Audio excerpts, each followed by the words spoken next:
Hi guys, it's Shamanda coming back to you guys with our first video in September.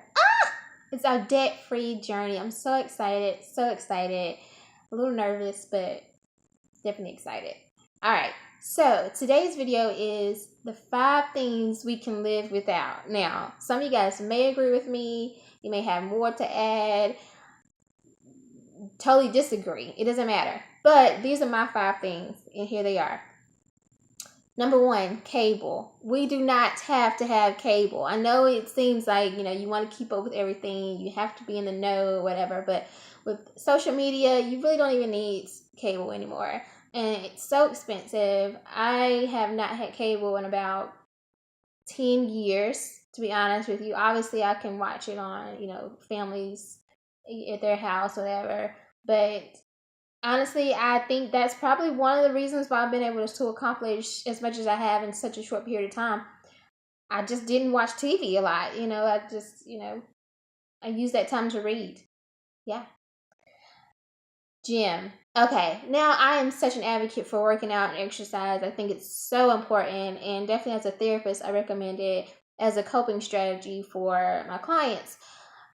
But the gym memberships are becoming so expensive, and it's just ridiculous. So if you can find a workout that you can do at home, do some workouts at the track at the local high school, or just a very, very inexpensive gym membership, that's great. But I don't recommend having gym memberships. I have had multiple memberships, and I'm just like, listen, I cannot.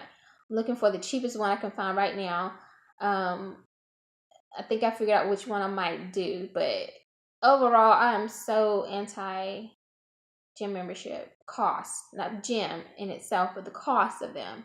It's just ridiculous. So yeah. Eating out. I know. I have friends and family members who eat out like every day, and I'm just like, I'm thinking to myself, like, how can I make more money than you and you eat out more than I do? Like, how can you even afford it? But I guess I don't know. Like, I'm not a big person to eat out. Like, I think it also has something to do with I'm so picky and borderline OCD when it comes to eating at other people's houses and eating at restaurants and their utensils and stuff like that. So it has something to do with it, I'm sure. But I'm just thinking about all the money you spent. I'm thinking, like, for the money you spent at McDonald's, you could have made like a whole meal with that. And that's just because I had to learn really quick how to manage money when I was in undergrad and in grad school. Like, I had UBT, but still, I had to make that stuff stretch for real. So, excuse these love bugs. I did not know Georgia had so many like love bugs, and my children were calling them love bugs. I'm like, you guys create names for everything, but they were like, no, they're love bugs. And then I went to work, and they were like, yeah, they're love bugs. I'm like, really? Okay. Name brands. Okay. You guys probably would not agree with me on this one, but it is what it is. When I say name brands, I'm talking more about when you go shopping, like at grocery stores and things like that. Like, you don't have to buy the name brand. Like, most of the time, the generic or the store brand, it's generic. Yeah, the store brand is just as good, if not better sometimes, than the name brand. So be willing to kind of skip out on that sometimes. I am such a big advocate for the dollar store. My cousin, she always telling me, yeah, girl, you need to get that at the dollar store. I got that at the dollar store. I'm like, what? But then I started going in there, and I'm like, wait, I can really save a lot of money by going to the dollar store, getting a lot of this stuff. Like, now instead of going to Walmart to get my utensils, my bowls and things like that, I go to the dollar store. Now, the interesting thing about that is it can add up very quickly. So you have to be very cautious because you're like, oh, it's just $1. That's just $1. That's just $1.